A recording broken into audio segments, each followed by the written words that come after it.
Welcome back to Zero Dark Emissions. In this episode, we'll be removing the engine along with the transmission and transfer case, as well as removing some other miscellaneous stuff on the frame in order to get it down to just the basic rolling chassis and into the garage. At the end of this episode, I'll also talk a little more about the design moving forward. First thing we'll do is remove most of the remaining fluids, starting with the engine oil.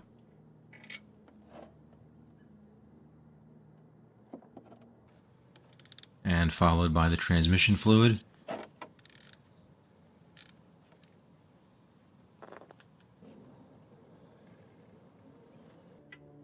And also the gear oil in the differentials. We'll leave the gear oil in the geared hubs for now, since we need to remove the wheels to get to those.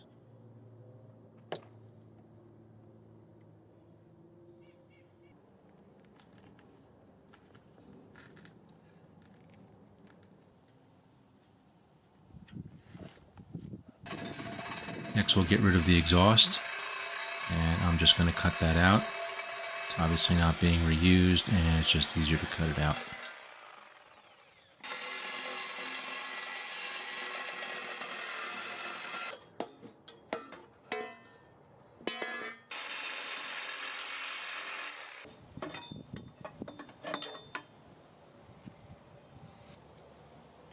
Although we're cutting most of the exhaust out, there are some exhaust brackets that we will need to remove.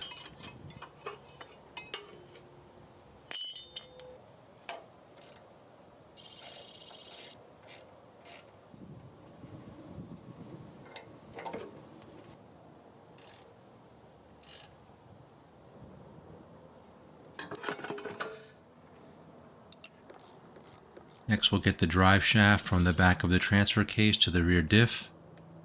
You can see here how the fuel tank kind of wraps around the drive shaft, and that's what prevented the fuel tank from coming all the way out before.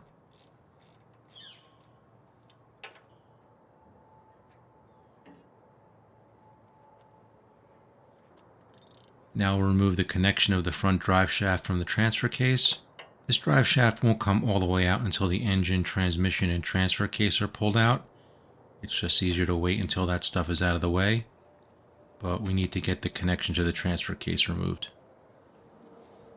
Now you can see that with the rear drive shaft out, the fuel tank can drop out.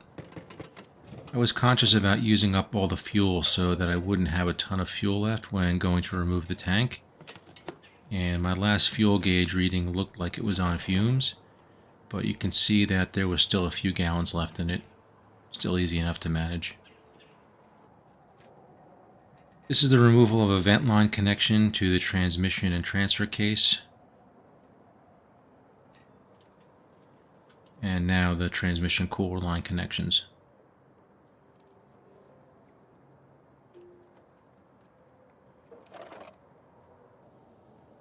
Next we'll remove the oil cooler lines.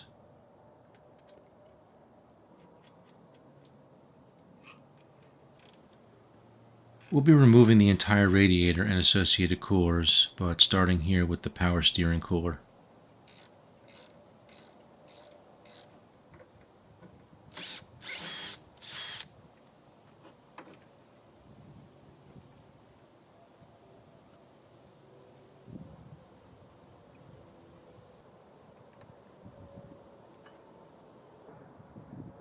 Now we can get that passenger side splash guard out of the way, which will give us access to the radiator mount at the rear.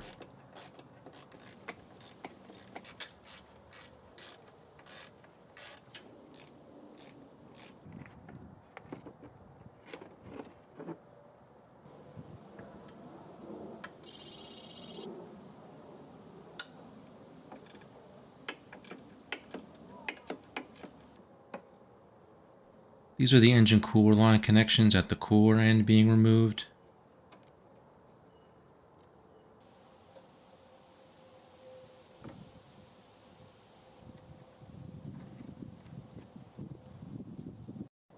And this is the hydraulic line to the fan clutch. It's tough to get in there and I couldn't film that live, but that was the next item removed. And now we are all freed up to go ahead and remove the radiator and oil cooler.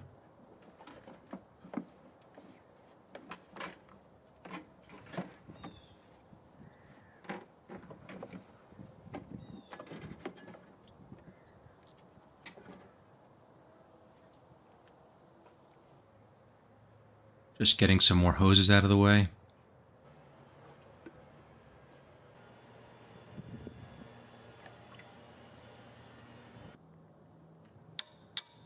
I'll be pulling the engine, transmission, and transfer case all in one shot, but I'm removing the alternator and water pump now, just to make it a little easier to pull all of the rest of that out. Mainly it gives me better access to the mounting points that I'll be using for the hoist chain.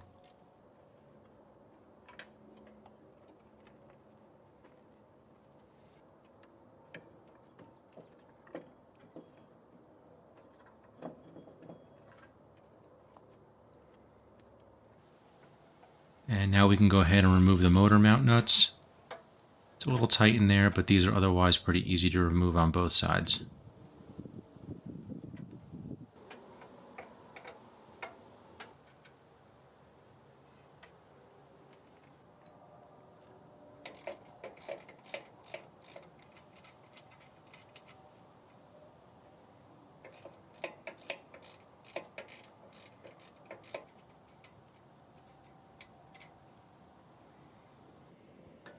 Last thing before we can lift this out is the transmission mount nuts.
I've long since gotten rid of the original tires, but I still have the run flats that I pulled out, and 2 of those worked nicely to rest the engine on. Before we roll this into the garage, we'll get rid of some miscellaneous stuff, now starting with the horn.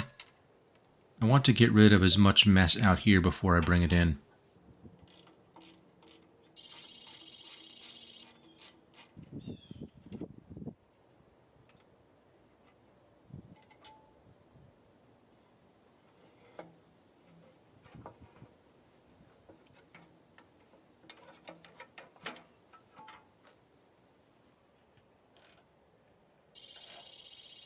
This is the exhaust mount, starting with the one on the outside of the chassis rail and followed by the one on the inside of the chassis rail. I obviously won't need an exhaust mount, but I think that I will be mounting my onboard battery charger in this area, and will likely use those same bolts for the battery charger support platform. Those bolts are also used for the body mount connection on the outside of the chassis rail, and I will go ahead and loosely replace those bolts to keep the body mount with the frame for now. Now we can go ahead and get rid of that remaining drive shaft at the front.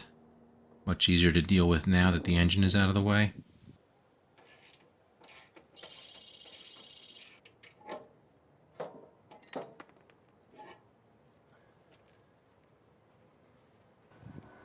Now we'll get the rest of the engine cooler lines out.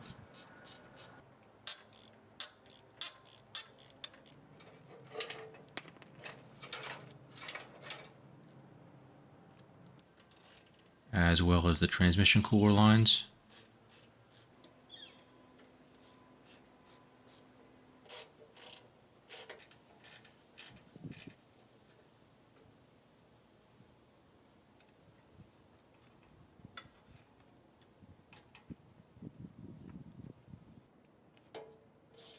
removing the fuel vent line.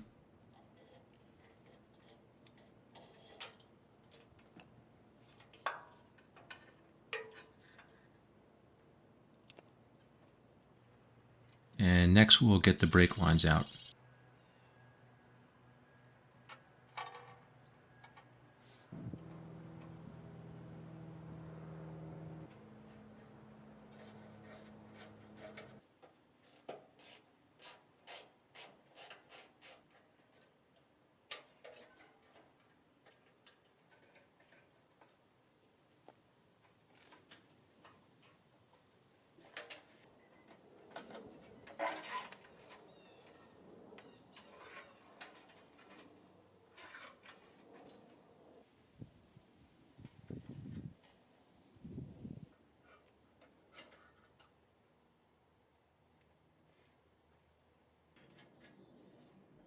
And now we'll remove the vent line system.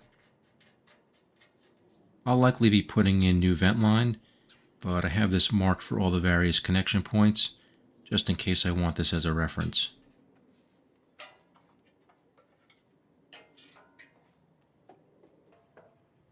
Next we'll remove the motor mounts. These will obviously not be reused, but the mounting holes at the chassis are at about the right location for where I will want new mounts for the front motor and gearbox, so hopefully I will be able to reuse those holes.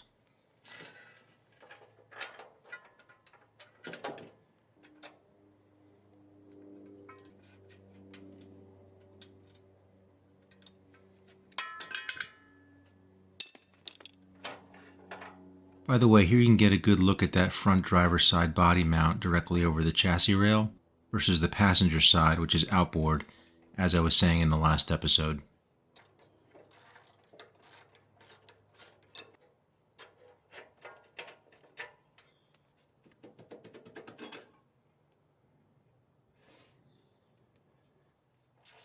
The transmission cross member will have no use, nor will the mounting holes. This is basically around the center of the battery box area, and the battery box will essentially hang from flanges at the top of the chassis rails. So neither the cross member nor the mounting holes give us anything useful for the new setup.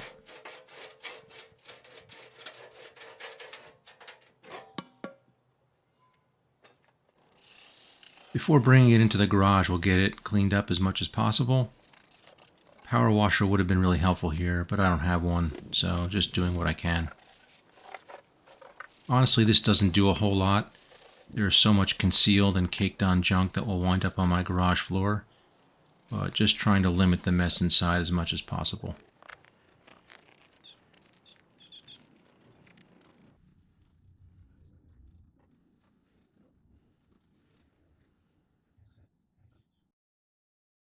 Okay, so now that we have this jockeyed into the garage and have everything removed, we can talk a little bit more about how we'll be moving forward. I'll go ahead and show you some stuff on my screen. So you may remember me saying that the space between the frame rails was tight and going to be a bit close in terms of fitting these batteries in. And that was based on, the measurements that I was able to take with all the stuff still in the way, which showed that it was 28 inches between the frame rails. And I was only leaving 1/8 of an inch of tolerance for the case to fit in between there, which is snug to say the least. It turns out the 28 inches is mostly right, but it actually pinches down a little bit in one area toward the back as you move toward the rear, which I'll show you here. Here you can see that as I measure toward the front, we have our 28 inches, if we get it lined up there. And if we move further down toward the middle, it will also be 28 inches.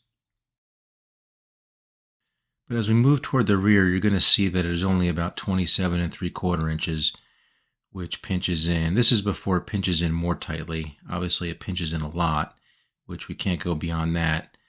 But it's 27 3/4 inches there at the rear.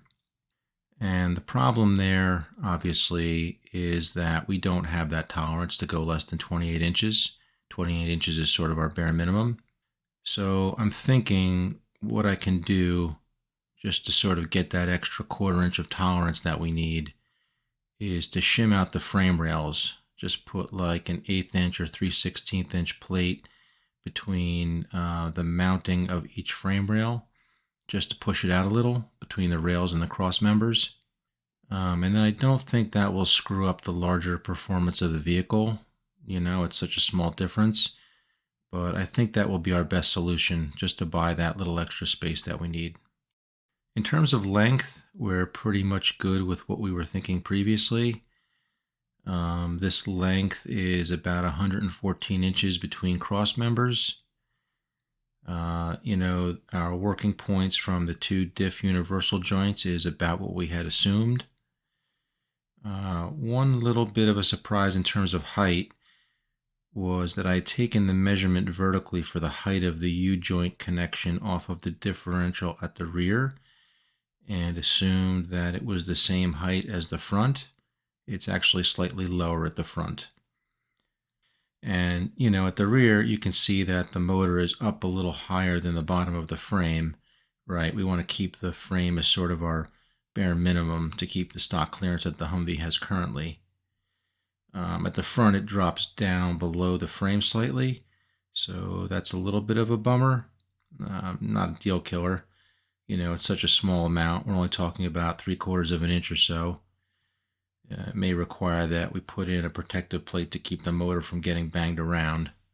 And there may be a way to lift this. I haven't really fully vetted out that option either. Again, it's only 3/4 of an inch, but it's a little bit of a surprise, and we'll just have to deal with that as we go on. But in terms of length, we're basically good, right where we want it to be. So theoretically, all this stays good. The only thing that's a little bit of an issue there is that you can see here in plan now, you can see here's the chassis frame rails. It's not just about the overall length. It's also about, you know, where this battery box can fit relative to these main frame rails bending in. And so what that means is that if we push the battery box back as far as possible relative to the frame rail bend, it leaves us a little tighter at the front versus the rear, maybe an inch difference between the two, but I think it's workable, just a little less than ideal. There's another little area that I want to point out that I didn't point out in the first video. I knew about it, but didn't really go into any detail. And that's this parking brake area here, which somewhat conflicts with the battery box. I'll show you the CAD of that so you can get a better idea of what I'm talking about. Here you can see the white dashed line. That's where the panel is today. And the yellow dashed line is where we are looking to move it in order to clear the battery area. So you can see that's a little separate panel there that I can just drill out those rivets and remove that panel and replace with a new panel without too much difficulty, I think. And then, of course, the parking brake rod itself is also extending into that battery area. So it looks like that's going to sort of have to move down and inward into that little nook in order to clear that area. Okay, so that's it for now. Next time we will be breaking this down into all of the individual remaining components so that we can get all the pieces cleaned up, prepped, and ready for paint, and ultimately to rebuild. See you next time.